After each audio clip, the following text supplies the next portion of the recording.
where is Bhashini right now, sir? There was a huge hype about it. Yes. When Prime Minister Modi's certain speech was translated to Tamil or some language. Those who are coming from Tamil Nadu, I request them to use your earphone.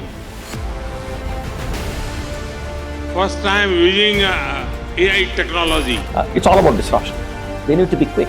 They need to be efficient. There is no room for failure. A very famous Sam Altman clip surfaced and had created a certain controversy. I'm going to tell you, it's totally hopeless to compete with us on training foundation models you shouldn't try, and it's your job to try anyway. And I believe both of those things. I think it is pretty hopeless, but With a sheet of paper, we can do it with a piece of paper. Okay, interesting. That's the confidence I have on our engineers. It is like you have an Aryabhatta or you have a Chanakya teaching you. Chanakya teaching you Arthashastra. What do you want? Right. What more do you want? What Yes. exactly is perplexity? Because this is a trending word. I have heard about this, but I don't know what exactly does this startup or company does. You should try that out. Yes. Hey everyone, welcome to podcast with Midas Venture Prep episode 2. Today we have Atul Bengeri. Atul is an accomplished professional with over 23 years of experience in corporate and 16 years of experience in academia. He has worked in major firms like Dell-EMC, Siemens and Intel. He specializes in EdTech, HealthTech, SmartTech and Design Thinking.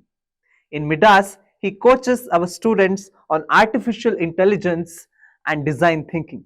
Midas School of Entrepreneurship, Bengaluru is a state-of-the-art B school that provides experiential education for aspiring entrepreneurs. Here, there are no textbooks, no exams, but just hands-on experiential learning. We provide 1-year PGDME in entrepreneurship. We are located in Bangalore. We'll be hosting many more interesting and successful entrepreneurs, business leaders, and coaches. Please subscribe to this channel to not miss anything from us. Hi Atulji, welcome to the podcast with Midas. Yeah, it's been a pleasure. And thank you so much for inviting me. Thank you so much. How are you doing and how is Bangalore treating you? Oh, well, Bangalore is like homecoming. Right. So, been enjoying. Yes. Bangalore has that vibrancy. Right. It is, of course, not to talk about the weather. Weather is always good. The ecosystem Right. is something that I really envy. Right. Be it for the IT and for various other entrepreneurial ventures. Right. I think that is what makes it vibrant, colorful, and I think the way it attracts talent is what makes it the city what it is. Yes. So always pleasure to be in Bangalore. I'm from Bangalore, but just that I've shifted my base to Pune. But Bangalore was my home for last 16, 17 odd years. So, Right. so always good to see Bangalore growing. Bangalore bringing in more innovations, entrepreneurships, new ventures, new ideas, and the openness of people. You see, that is something which is Bangalore calling. Absolutely. So today, as you know, the core topic of this podcast will be around AI and how to use AI in entrepreneurship. So let's start from the basic questions. How to leverage AI in entrepreneurship today in 2025? Well, if you talk about AI, I don't think there is any question in anybody's mind that it's an alien thing. Right. It's not. Right. So, if you look at the past, it's all about great disruptions that have happened. Not just in Bangalore, but all over. Right. Not just in India, but elsewhere as well. And everything is driven by technological disruptions. The technological disruptions at the software development level, at the programming language level, at the compute power, storage, cloud computing, the availability of data, the storage, and the way we analyze the data. We apply various mathematical and statistical tools for analytics, is what is building the AI ecosystem. Right. So we don't have a choice.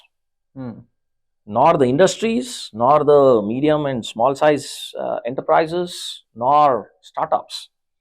I don't think they have a choice of not using AI. In fact, AI will power the next startups, which will probably be the next unicorns. Right. The way digital transformation or digital technology has been the backbone of the IT revolution that we have seen over the last 2 decades, the new revolution is that what AI brings to the table. Right. And this is going to shape up the next disruption, the next transformation, and the next innovations that any industry, every segment, every sector, every function is going to experience. Right. AI is the next big thing that we will be seeing, as per the reports of World Economic Forum and the reports coming in from the big 5 consulting firms, be it Gartner, IDC, McKinsey, PwC, EY. This is the new prime mover, I should say. Right. This is what is going to fuel the next industrial growth. Right. This is what is going to bring in new ways of addressing the challenges of the future. Yes. And the best part is, we don't know what the challenges are going to be. But we know that we can use artificial intelligence to look into the future, to predict, and probably bring in solutions that will help the humankind and the mother nature, the society, the economies in the countries at large. That's where we are looking at right now. So, absolutely. It's exciting times ahead, I should say. Yes. And we should all be considering ourselves lucky to be part of it. Yeah. So, as you mentioned, when it comes to a business, there are different functions that a business has to manage. So, how AI will be helpful in every function of the business? If you can elaborate function-wise, it will be helpful. So, it all starts with, if you look at a startup, right? It's all about the idea validation, and customer identification, competitive landscape, market landscape, the trend, and of course the product market fit, and the pricing strategy, and so on. There's a lot that goes in. So at each of the step, it is data driven. And when we talk about AI, the fuel that fuels AI is data. Right. And today, you talk about any function of any business, however big or however small it is, it's completely data driven. Right. So we have moved to a stage wherein all businesses use data, not just for analyzing, but also for data analytics, so that it brings in more insights for them to decide upon. And there's no doubt of data today. As we speak, there are trillions of zettabyte data that is getting generated. It's just that how I use the data, how I siphon the data, how I analyze the data for various different functions is left to my understanding of AI usage and the ideation and the innovation that I'm bringing to the table. Right. For example, it all starts with understanding the customer. So how would you understand your customer? You would identify your customer, which becomes easy today through customer segmentation, going on to various different social media platforms, applying some analytics on it, and you have a million customers to analyze on. And then reaching out to them through a structured way would all be automated through the use of tools, techniques, and technology, so that we are not only looking at the customer segment, the customer base, but we are effectively using it to understand what the customer needs, wants, preferences, liking and dislikings are. Yes.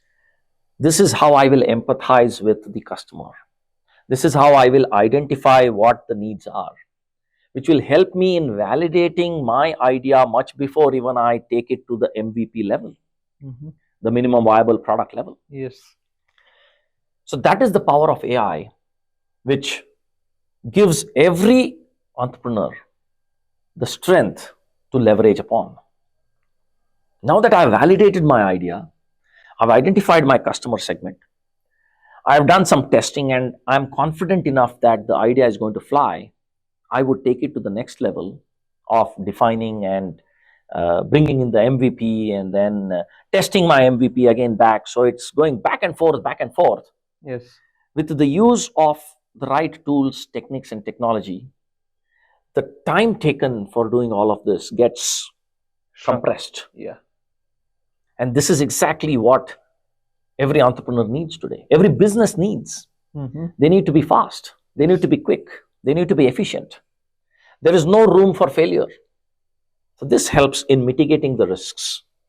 This helps in identifying the risks, managing the risks, and then mitigating it. So it's like fail fast, succeed faster. Yes. For every step that an entrepreneur needs, the validation, AI is providing the necessary bandwidth, the necessary platform, and the necessary ecosystem for it to be validated. This is on the entrepreneur side.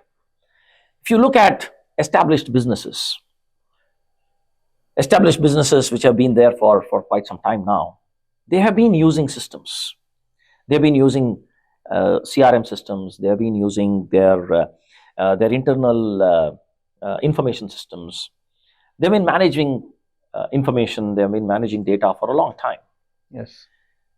Now, using that data with the present data, that is the user-generated content from their customers, from their vendors, from their suppliers, across various different digital media, social media, and the interactions that they would have through official communication channels and various other platforms, it becomes easier for them to understand the nature of their business, the feedback that comes to you in an informal way, which can be easily identified through a robust AI system in the back end, through sentiment analysis, through proper data analysis to exactly know what the issue is. So this is where it's not just about the data, it's not just about the technology, it's also about automating the entire process.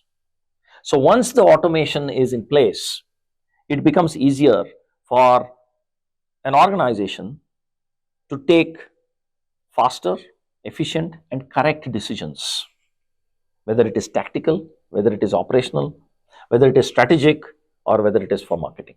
Yes. That is how AI systems are helping businesses grow, businesses thrive, and bring innovative products, innovative solutions, innovative applications, innovative services for the new market that gets created. Right. So there is no one way in which AI is helping. It is like one for all for one kind of an approach, wherein AI for all is what we need to focus on as organizations, as startups, and as individuals as well. Right. Be it marketing, be it operations, be it planning, be it project management, be it finance, be it execution, be it supply chain management, be it inventory management. be it your pricing strategy, be it your product strategy, be it your product development life cycles, be it your product market fit. It's all driven by data. Right. And wherever there is data, AI exists. So recently there was some turbulence in the AI ecosystem because there were new models introduced, new things spoken of, because there is a Chinese counterpart for ChatGPT and Gemini and many other generative AIs. Yes. And the whole news was that this Chinese model DeepSeek is performing better than ChatGPT in a certain complex analysis. So do you envision more models like this coming up in future? What are your thoughts on DeepSeek and how will it affect the current market? Yeah, it's all about disruption. Right. So DeepSeek was also a disruption. Right. We'll have to see whether it would ride on the disruption that it has created, Right. whether it would ride on the hype that got created. It's a mixed bag. So without commenting much on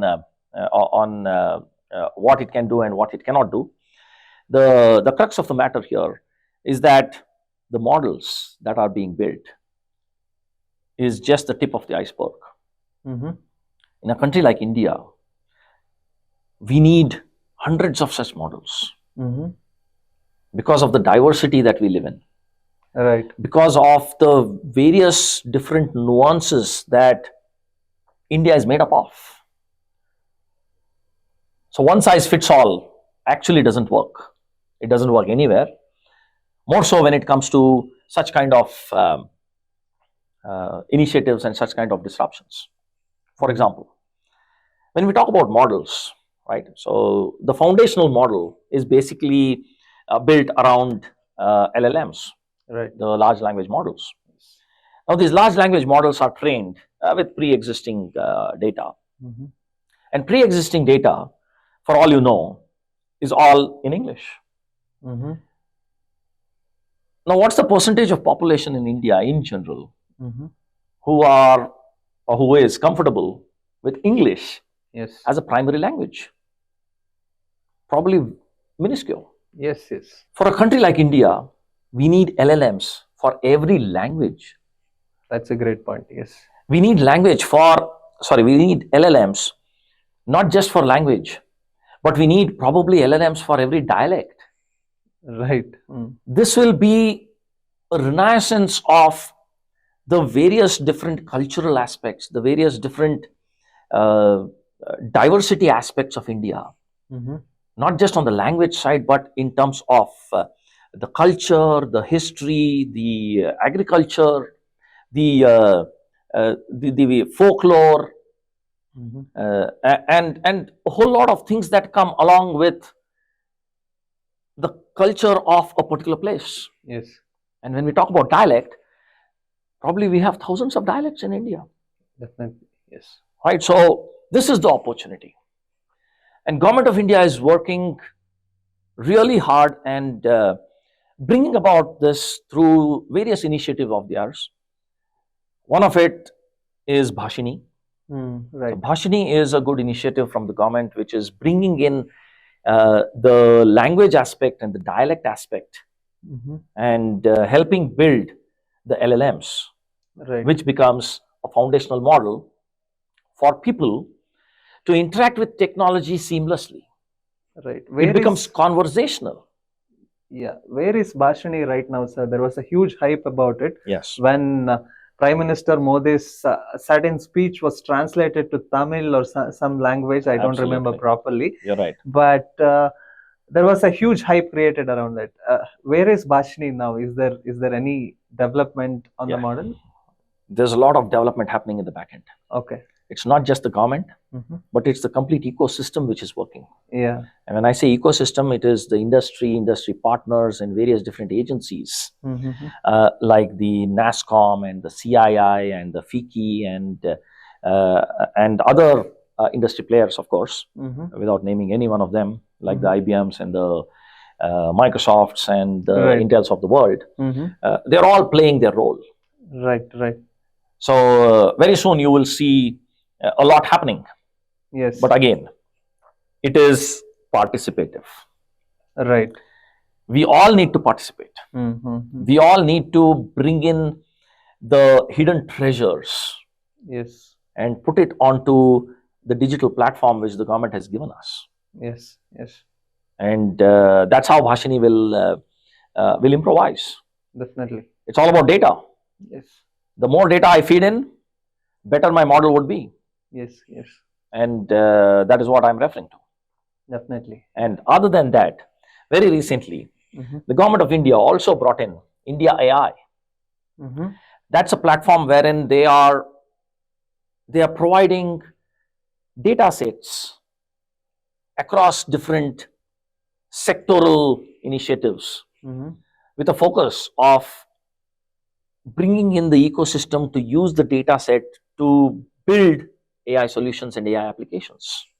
Right. We should make use of it. Mm-hmm. Entrepreneurs should take a look at it. The Right. resources, the opportunities that the government is going to create is immense. Mm-hmm. So we need to ride on it. Yeah. And a long answer to a short question Mm-hmm. is that India will be creating a lot of these models. Mm-hmm. Rest assured, Mm-hmm. we are on the right path. Mm-hmm. It will be sooner than later that you will see Mm-hmm. a lot about it. So fingers crossed. Yeah, that will be a very great news. Absolutely, it's already making inroads. It's Yeah. already making good impact. Mm-hmm. So you will see a lot. Yeah. And all the government agencies, the CDACs, the NIC, Mm-hmm. and all of them are working hand in hand. Right. So it's just a matter of time. Yeah. Talking about India building AI models, there were recently when the DeepSeek was launched, a very famous Sam Altman clip surfaced and it created a certain controversy. Yes. So, answering to a question, Sam Altman said, don't even think of training foundational models. You can use our foundational models and do something, integrate in the software, something like that is possible. But don't even think of training a foundational model. But soon after that, in a couple of years or a year, DeepSeek came through and it performed better than ChatGPT, and people were questioning him back, this is possible. True. So where do you see India now? And as all of us know, ISRO, creates something that Yes. NASA creates in a very minimal amount that NASA spends. Correct. So where do you see India in this race? When you talk about foundational models, let me take you back Mm-hmm. to the foundational learning that we have had. Mm-hmm. Right? India is what it is on the IT map because of the foundational engineering education that we have been giving for decades. It is the foundational focus that we have on building in the right logic, Mm-hmm. the right knowledge of using the right tools at the right time. Right. So it reminds me of my professor, Professor Nagbhushan, talking about a piece of pencil and a piece of paper. Mm-hmm. That is something which we Indians are good at. And with global partnerships that we have with countries like Israel and Russia, who've been really good at writing algorithms, Mm-hmm. efficient algorithms, efficient programs, there is a good international ecosystem that we are part of, Right. which is our strength. Mm-hmm. So coming back to the question, is that with a piece of pencil and a piece of paper, Mm-hmm. what anybody can do with a sheet of paper, we can do it with a piece of paper. Okay. Interesting. That's the confidence I have on our engineers. Mm-hmm. That's the confidence I have on our scientists. Mm-hmm. And that's the confidence that I have on the ecosystem that has got generated of late. So it's just a matter of time that we exploit all of this. We have been exploiting this for a few decades. I think now is the time to catapult. Right. Now is the time to get to the orbit.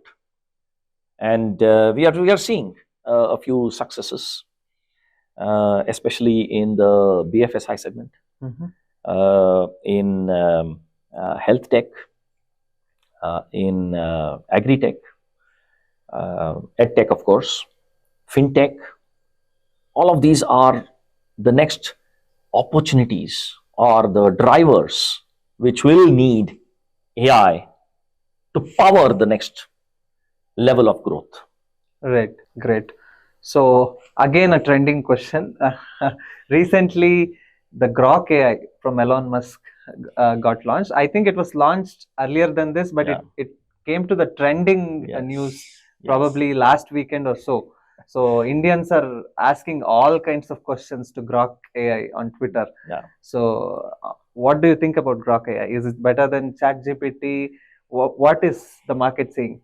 Okay, so we don't have the capability of comparing one against the other, right? Because we're just users, right? So the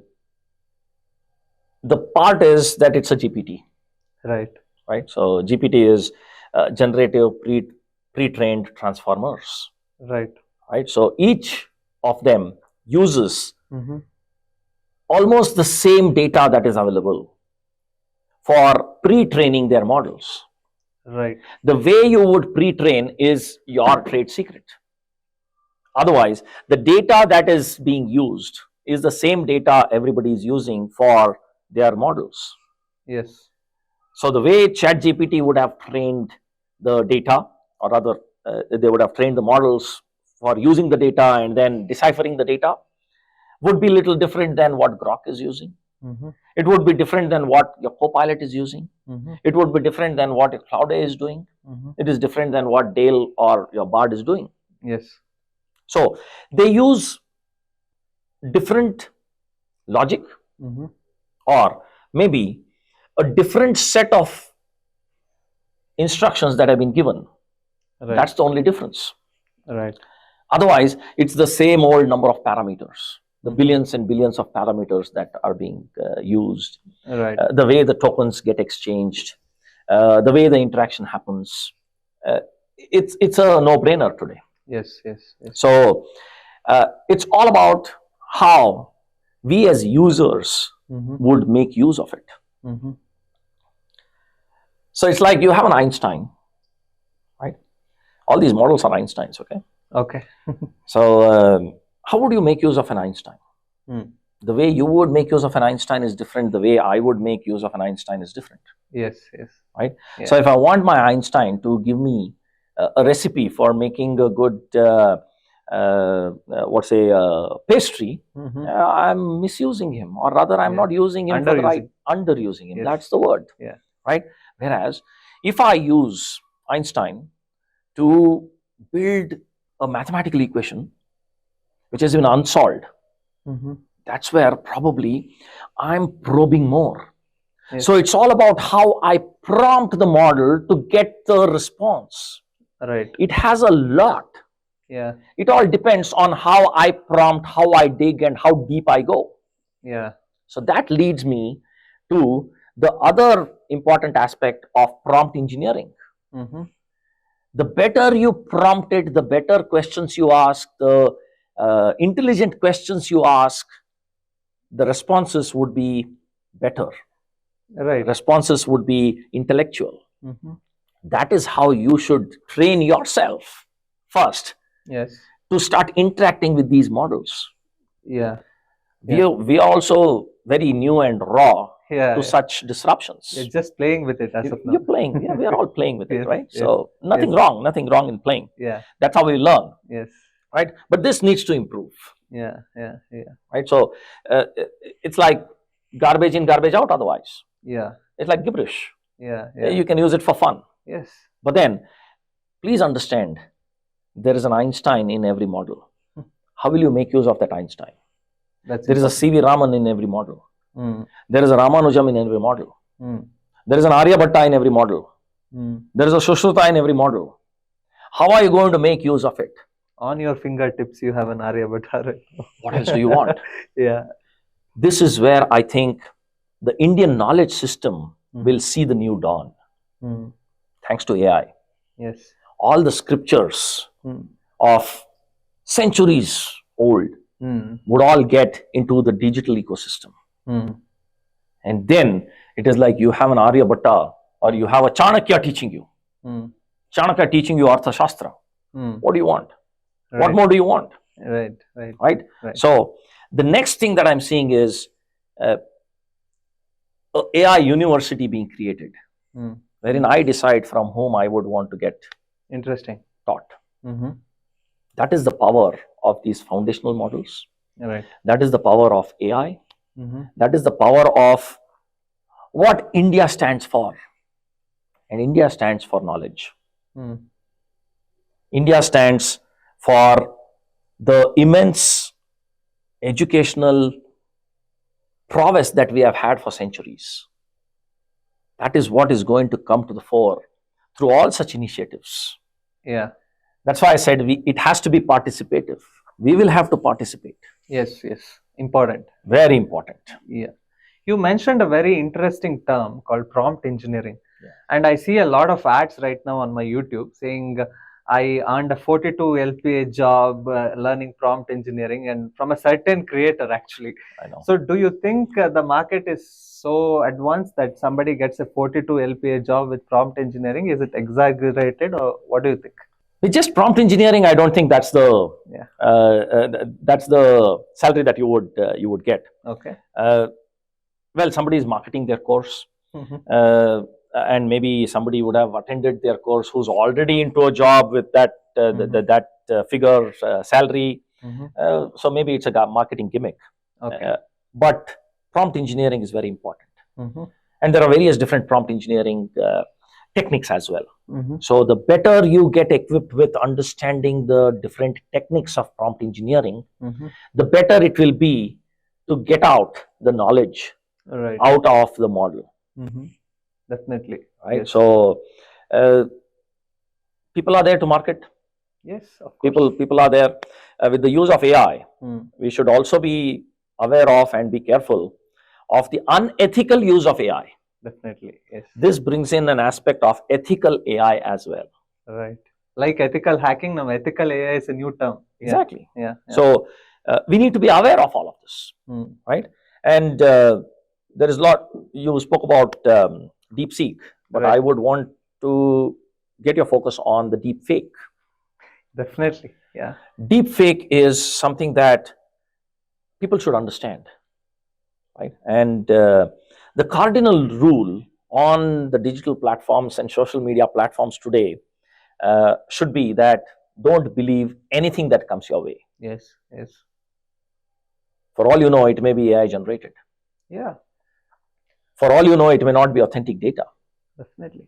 For all you know, it may just be a marketing gimmick. For all you know, it may be a fraud. Yes. So very important for you to understand AI in the raw nature, just to be aware that you are not gullible. Yeah. It has become so easy with AI. Earlier, you used to sit with a software. Yes. You had to design it. You had to write it. Now, just a prompt, and you can create deepfake, That's it. deepfake Deepfake. videos or Yes. articles or whatever you wish. Absolutely. Yeah. And you don't need to attend these classes Yeah. to know prompt engineering. Mm. You just need to spend time, quality time, with your GPT there. Yes. Yes. Yes. It's like your friend. Yeah. Exactly. Yeah. Use it as your friend, use it as your assistant, Mm-hmm. and start interacting. Yes. You will figure it out yourself. And while you are figuring out the way to interact with the model is also figuring out how it should interact with you by providing you with the necessary, important, and relevant stuff that you are looking for, you are looking at. Yes. Yes. That's how it improvises. Yes. So there is a lot of argument right now, even in India and around the world, that AI is eating up job in large quantities. So what is your take on this? Well, this is not new. Mm-hmm. And why I'm saying this is not new? It's not because everybody is talking, and it's not because everybody is talking for a long time. Mm-hmm. It's because it's been there for centuries. You may be surprised. Let me take you back to the time when Industrial Revolution 1.0 started. Way back, I think it was in 1780s, if I'm not mistaken. You can Google and find out. 1780s, when the steam engine was invented, right? James Watt is accredited or given the credit for improvising the efficiency of the steam engine, and then things changed. Yes. So the steam engine was a disruption, just like how the cavemen discovered fire, though it was accidental. Right. The fire was a disruption, Absolutely. Yes. which completely changed the way humankind progressed. Fire and a wheel. Fire and then the wheel, Yes. and then the pottery, Yes. right? So going back, all of these are disruptions, Yes. Yes. right? Just because fire got invented, a lot of them stopped hunting. Yes. Jobs, Yeah. job shift, Yeah. right? So that's why I said it's not new. It's been there and it will remain. Yes. Let's come to Industry 1.0. When steam came in, there were a lot of artisans, a lot of people who used to use their hand and the human power to create something as a product or maybe as an artifact. But all of that got replaced by steam. So, for example, hand looms, power looms came into existence. When power loom came in, it was automation, it was increase in productivity, increase in efficiency, and quality. So, slowly, the people who were using their hand skills for the looming started losing jobs. Yes. That's why I said it's nothing new. Let's come to Industry 2.0. 2.0 is when electricity got invented. 100 years after steam engine, close to around 100 years or more than 100 years, steam started getting replaced by electricity. Electricity became the prime mover for bringing up new machines. Yes. Using electricity for production. That's when assembly line came in. That's when mass production happened. That's when Henry Ford brought about the assembly line inventions, disruptions. So people who were good at using steam and machines with powered by steam lost their jobs. Yes. Because everything was disrupted by electricity, the use of electricity. That was Industry 2.0 for you. Yes. Industry 3.0 was all about electronics. Electrical, electronics, and computer engineering, computer science, software engineering, all of it coming together. Yes. So, new jobs got created, while some of the jobs of the earlier days got replaced. Yes. That was true when the calculator was invented, the simple calculator. Right? There was a fear that all mathematics teachers would lose their jobs. Nothing What else. has happened? Nothing has happened. Yeah. Mathematics, statistics is Blossom. hot cake. It's blossoming today. Yes, It's yes. hot cake today. Yeah. Right? Yeah. So, come Industry 4.0. We are in Industry 4.0 era. Yes. We are talking about cyber physical systems. Mm-hmm. We are talking about IoT. We are talking about big data. And now that I have access to data, I'm talking about newer technologies. We are looking at how we use all of this for creating something new, for bringing in more disruptions, like blockchain, Yes. like DeFi for finance, for using blockchain in healthcare, using blockchain in education, using blockchain in government services. Well, when we talk about blockchain, everybody talks only about bitcoins. Yeah. That's just one of the application of blockchain. Now just imagine the opportunity that we have. Yes. Well, Industry 4.0, because of automation and because of AI, has disrupted a lot of jobs. So job losses are going to be there. Yes. Last year's estimate is that just because of automation, India is going to lose 120 million jobs. Wow, that's quite a lot. Yes. Not just India, China is going to lose jobs. US is going to lose jobs, Germany, Japan, because of automation. Now, if I add artificial intelligence onto automation and robotics and all of it, the people who were into core data management would have to upskill themselves, would have to up-level themselves for using the newer ways, newer models of automation, newer models of artificial intelligence to help them be more efficient, be more productive, and at the same time, increase your knowledge. So while there are going to be jobs that are going to be cut, there are more jobs that are getting created. We are in a flux. And we are also at a crux of catapulting to the next level, wherein it is the convergence of all the technology that we have seen till now coming together and helping every aspect of our daily lives, every aspect of the business, every aspect of every segment, sector, and industry that we talk about. This will lead to Industry 5.0 and Society 5.0. That is something that is shaping up. We'll have to just wait and see how soon that will happen. But I'm very optimistic. It's just that you need to focus on the right skills, the right competencies, so that you ride on the trend and no dearth for job opportunities. Right. So you have been coaching in Midas for some time now. So how is Midas different from traditional B schools, and what is your experience with Midas? This is a practical ground for nurturing the entrepreneurial mindset. This is the place where the budding entrepreneurs get exposed to all the nuances, all the factors, all the important aspects of what an entrepreneur should look for.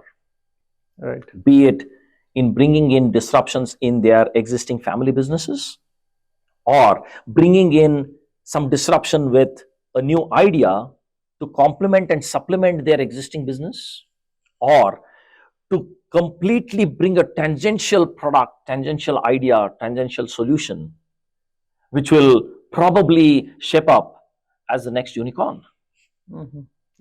So it's not just the practical learning, it is not just the experiential learning, it is also about how the ecosystem of the coaches that Midas has built, which helps them by providing them with the right knowledge, the right set of competencies, as all of them come with vast experience, vast exposure, and many of them have tried their hand multiple times at entrepreneurship, failed some, successful some.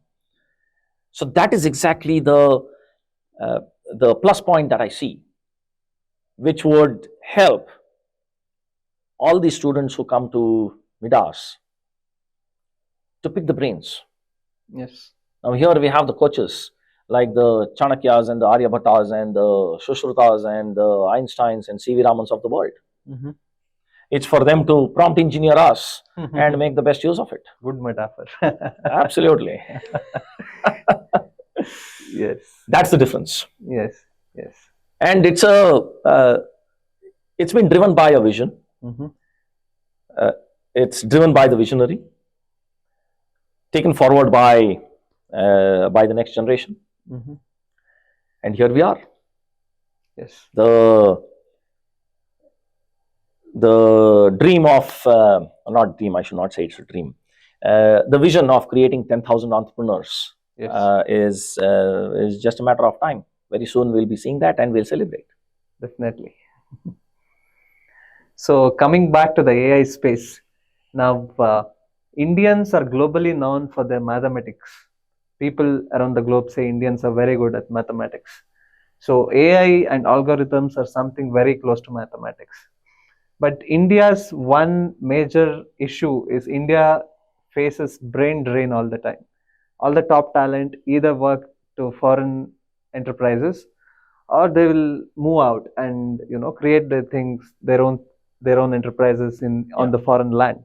So how do you see this? What are the countermeasures that India as a society, as a nation, can take to stop this brain drain, and what is your advice for the youth? Well, brain drain also is not new. It's been there ever since, at least I'm aware of.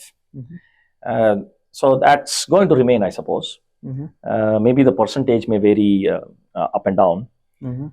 But if you ask me about the opportunities that India is generating for itself, it's huge. Right. I will talk about a few Indian companies. Zoho, for example. Zoho has multiple different features, functionalities, modules, offering across different sectors, industries, and segments. And now they're embracing AI. They're giving a run for the money to the likes of SAP and Salesforce, an Indian-based company which is really doing good. Yes. Let's talk about one more example of Zerodha. Lean and mean, completely driven by data, algorithm, machine learning, deep learning, AI. Classic example of how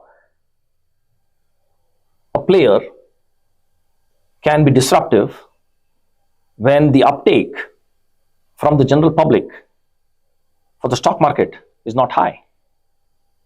And that was a good disruption. And they're doing good. Talk about Perplexity. All right. That's doing good. Run by Indians.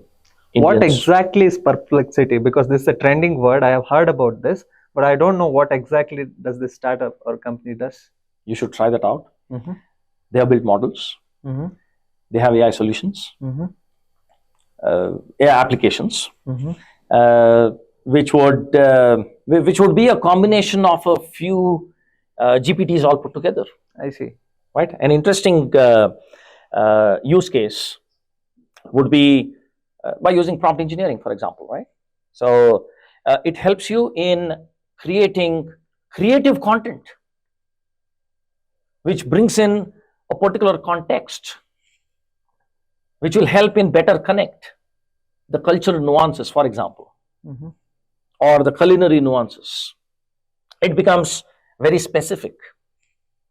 So that is where the marketing concept of moving away from customization to personalization to hyper personalization is being very well thought of. So it's for you to experience it. And you start using it, you will fall in love with it. Yeah. So give it a try.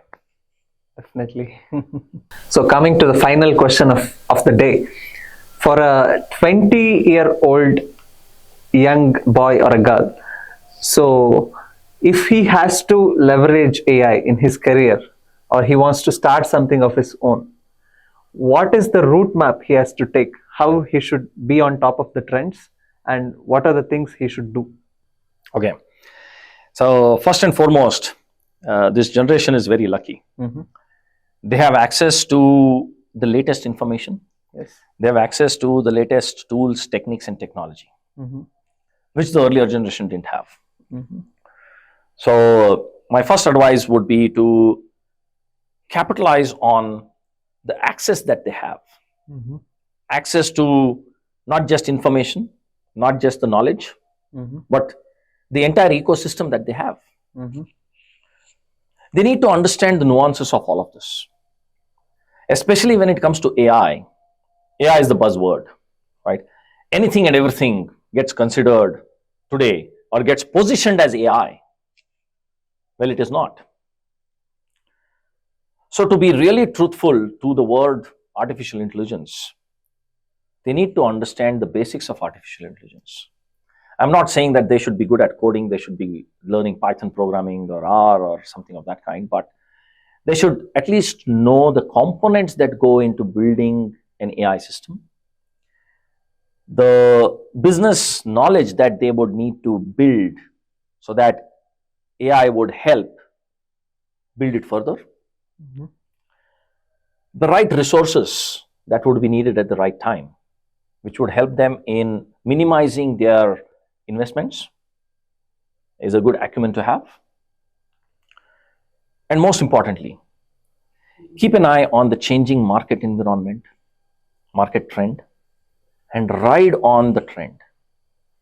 There are a lot of trends that are getting created. And in India, as I mentioned, Government of India is creating these trends. Government of India is taking these initiatives. Government of India is investing on a lot of these disruptive initiatives, disruptive innovations. It's important for the youth to be part of all of this.